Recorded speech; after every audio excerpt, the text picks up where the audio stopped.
Concerns of potential confrontation on the Korean peninsula and of a wider war in Europe have pundits calling for concerted efforts against current armed conflicts to prevent the worst-case scenario. So why is North Korea's claim of an underwater nuclear attack drone sparking skepticism? Why is Europe forecasting a wider war with Russia in the foreseeable future?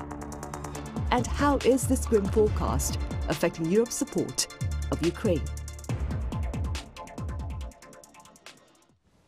Hello and welcome. You're watching Issues and Insiders for this Wednesday. I'm Min Sunhee. Today I have our panel of foreign journalists and their take on stories here that made foreign headlines as well. For this I have Nicola Smith with us live on the line. Nicola, it's good to see you again. Thanks for having me. I also have Chloe Borgnon with us here in the studio. It's your first time with us. Welcome to the show. Hello, thank you for having me. Right, Nicola, let's start off with provocations by Pyongyang, of course. Now, South Korea has dismissed North Korea's latest claims of an underwater nuclear attack drone testing. I believe you covered North Korea's initial claim of such a test, which was back in March last year. Having said that, first of all, if true, Nicola, what exactly are the implications of this new weapon? Well, North Korea on Friday claimed that it had successfully tested an underwater nuclear weapon system. It said that this was in response to joint drills by the US, Japan and South Korea, which had included the USS Vincent, an aircraft carrier. And they said that this was a new test of this underwater capable drone. They last said that they had tested it in March last year. And the wider implications of this would be that this is adding to North Korea's increasingly sophisticated arsenal of weapons that pose an ever greater threat to South Korea and to the wider region. And it fits into North Korea's broader goals to diversify its weaponry, its means of nuclear attack, which it says are a deterrent against a preemptive strike or a decapitation strike. More specifically, if true that this weapon has been tested, the North Korean state media has claimed that it could carry a nuclear warhead that could create a radioactive tsunami.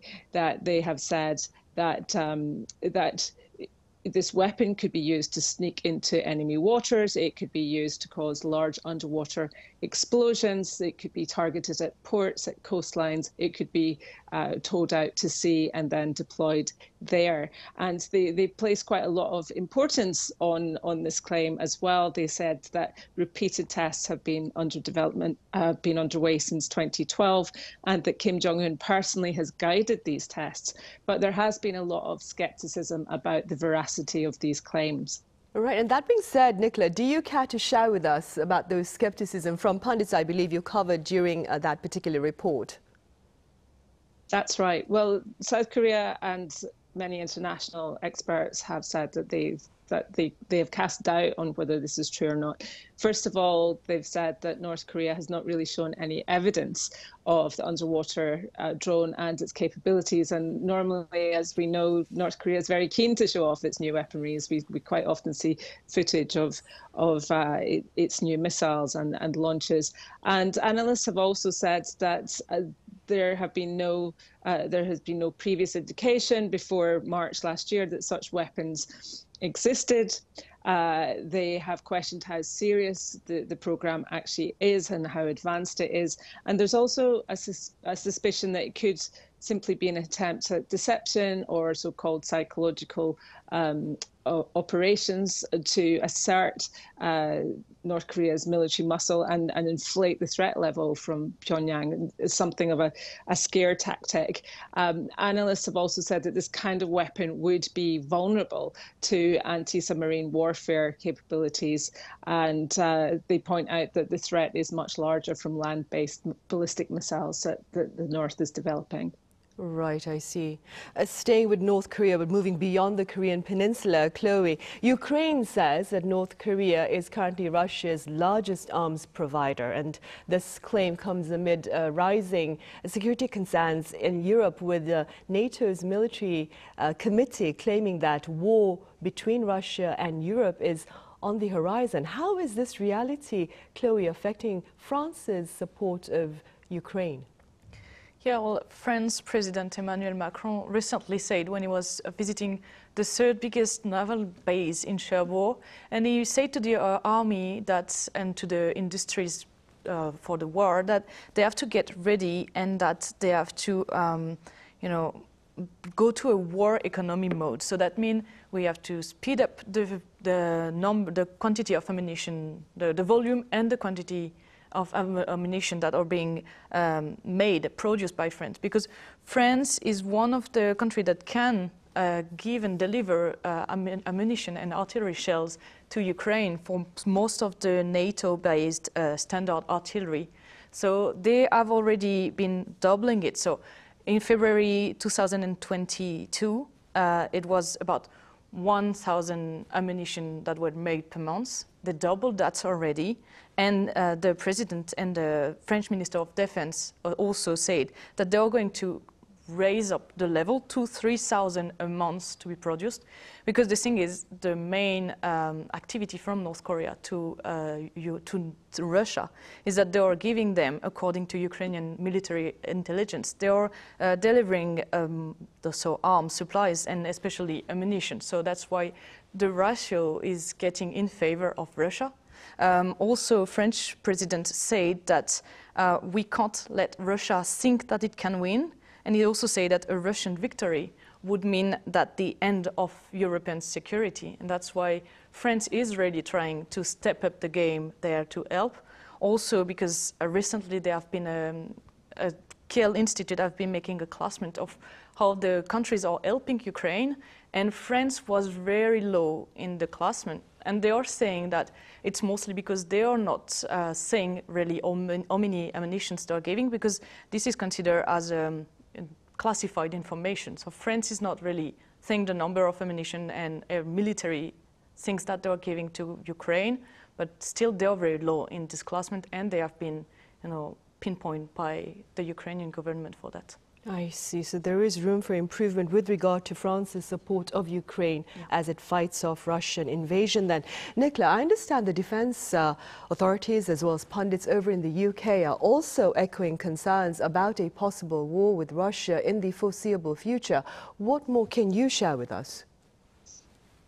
That's right. So last week, the UK Defence Minister, Grant Shapps, in particular, he warned in a speech that this year marks an inflection point, that the UK and its allies need to boost their defence against threats posed by a number of conflicts that are likely to grow in the near future. He predicted that 2024 would be a more dangerous year and would require Britain and its allies to deal with irrational powers. He said specifically that in 5 years' time, we could be looking at multiple threats, including Russia, China, Iran, and North Korea. And he said that as a result, that the UK, other democracies must start to boost their defence spending. The UK's own goal is to spend 2.5% of GDP on defence. Mr. Shapps also said that NATO members should be spending at least 2% of GDP on defence if they're not doing so already. And he painted quite a bleak picture of the world moving from a post-war to a pre-war world. And he said that old and new enemies have started to redraw the battle lines, that they are connecting with each other to come against the UK and other democracies. And he made a specific reference to Russia using North Korea's ballistic missiles in Ukraine, as well as Iranian drones. And those reflect wider fears among analysts about Russia now gathering strength in Ukraine. It has new ammunition from North Korea. It's been rearming. And this is coming at a time when Ukraine is running lower on ammunition, that there's been some delays in Western capitals in supporting Ukraine. And analysts are saying that Russia is using these defense partnerships with Iran and North Korea to sustain its bombardment of Ukraine and to keep that war going. this has also led to calls within NATO that it should begin to prepare for war with Russia within 10 years. That includes an assertion by NATO's military committee chief, Admiral Bauer, who said the alliance should start preparing for war, or conflict with Russia in the future. Right, but hopefully that will not be the case. We'll keep our fingers crossed, of course. Chloe, let's now shift our focus to more South Korea-centered, perhaps light news, if I may. I'm aware you recently covered our country's food waste recycling initiative. This began, of course, about 20 years ago. Could you tell us a bit about your coverage? Yeah, sure. So I covered it mostly because France just changed the law, and so now in France, since the 1st of January of this year, it's mandatory to provide the possibility for people in France to separate their food waste. It was not the case before. You could do it on your own initiative in your garden, for example, but they want to shift it and make it mandatory for the town and the city to be able to provide the opportunity to do so. So for the moment, it's not really well implemented. Just to let you know, the first numbers that they gave, about one French people out of 3 is able to get this kind of solution. And also, most of food waste for the moment from household is not being recycled. So only 14% of the household food waste is recycled. And France is producing about 4,300 kilotons per year of food waste. That is mostly going to general waste and is being burned or buried in landfills. So that's why it was interesting to go in Korea and South Korea and to show how it's done, because South Korea, in comparison, is recycling nearly 100% of its food waste. And that's really mandatory recycling. As you said, it's been going on for more than 20 years. And that was really interesting to see that and see how it's implemented and how well implemented it is in everybody's life, and how people are just, it's natural to do it. While in France, for the moment, people still have to think about putting food aside from the general bin. And so, yeah, we went to a recycling facility in Hanam. We also spoke with the Minister of Environment, because the local governments are putting a lot of money to make this happen in South Korea. And yeah, it was really interesting to compare it to France and to show France a model that's working. Right, indeed. And staying with South Korea's efforts to recycle its food waste, Nicola, what are the chances of a similar campaign perhaps taking place over in the UK to reduce waste? Well, the UK still has a long way to go when it comes to food waste and recycling. It's estimated that the UK throws out around 9 million tonnes of food waste a year, and most of that is ending up in landfill sites. And the government is considering mandatory measures for food waste management, measurement and reporting for large and medium-sized companies. Previously throughout this legislation, and came under a lot of criticism for it. So the government is once again looking at these measures, and there seems to be a lot of public support to do something about food waste, and also from companies. But it's just a question of really finding the right regulation. But there have been some private initiatives. One food recycling firm said in December that it would generate enough power to fuel 10,000 homes with additional food waste from the Christmas period, because so much has been thrown out. So I think that the public are really behind this idea of using food waste more wisely and of recycling it rather than just it ending up in landfill. And Britain really could learn a lot from South Korea and what it's doing. Right. Also, on the social front, Chloe, both Korea and France in recent days, the two countries shared plans to better tackle falling birth rates within their respective countries. Now, what is the latest blueprint by French President Emmanuel Macron, and do you believe a similar plan could be initiated here in South Korea? Yeah, so Emmanuel Macron spoke recently because the French birth rate has been at a historical low level since the lowest since the end of World War II. And so France has long been an exception, especially in Europe, where it was one of the highest fertility rates. But now in 2023, it has been going down 20% compared to 2020, sorry, and it's been divided by 2 compared to the 90s 50. So Emmanuel Macron specifically said, if we translate it in English, that he wanted a demographic rearmament. So that's a bit of a very strong military vocabulary that we're not used to in France.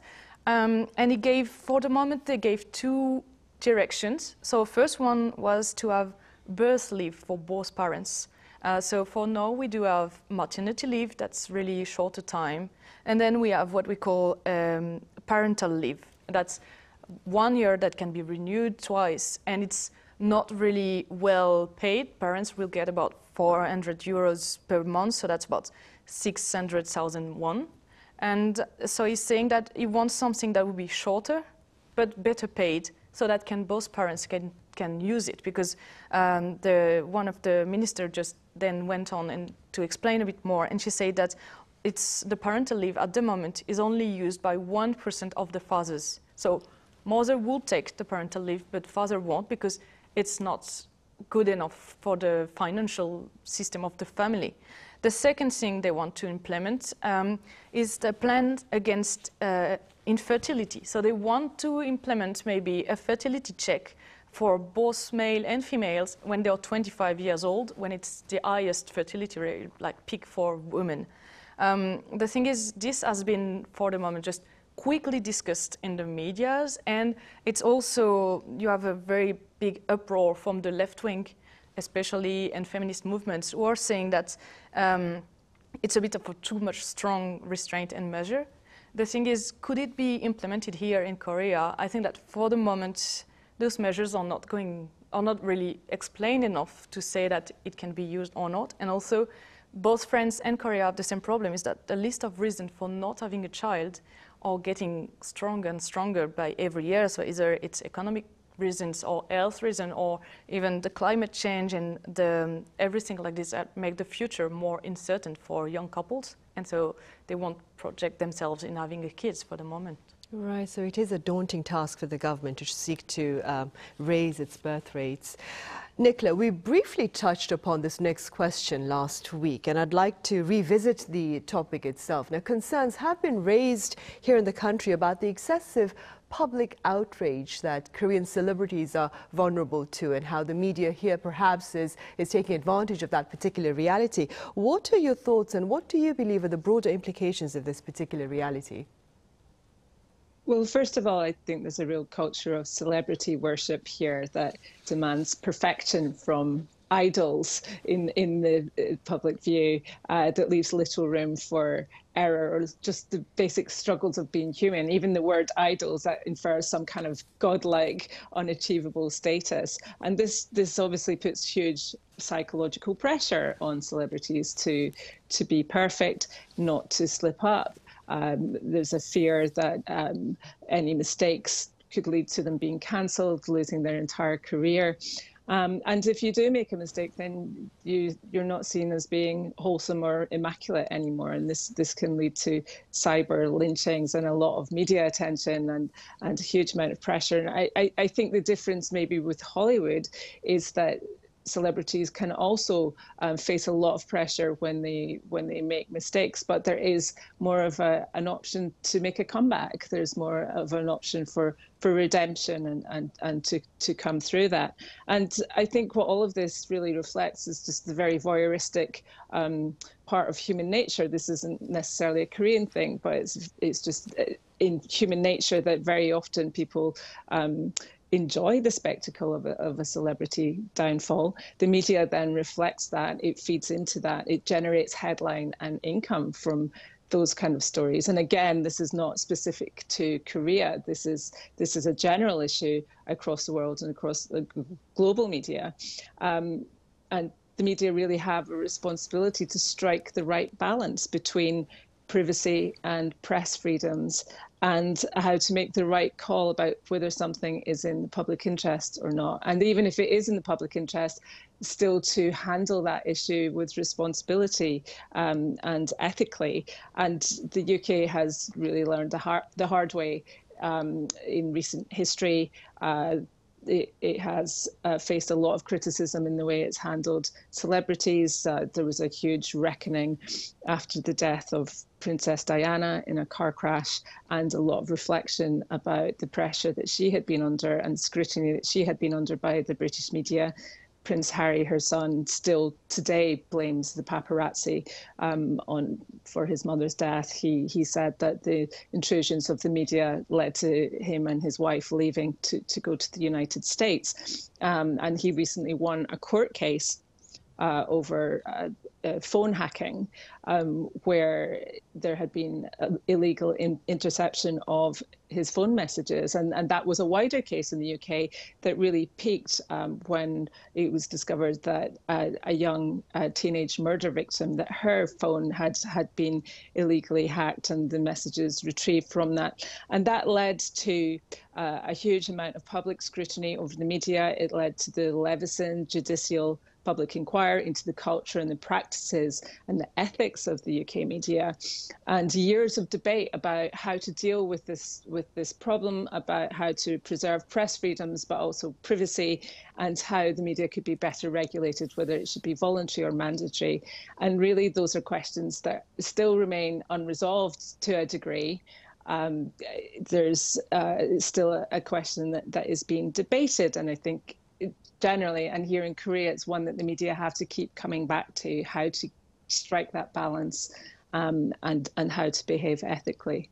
Well, some are saying that the public scrutiny right now is opening a new platform for discussion to perhaps come up with a better solution to the problem. Nicola, as always, thank you so much for your time and your thoughts. And Chloe here in the studio, thank you very much for your insights today. Thank you for having me. Right, well, that ends this edition of Issues and Insiders. Thank you for watching. We return same time tomorrow. That is Thursday, so do join us then.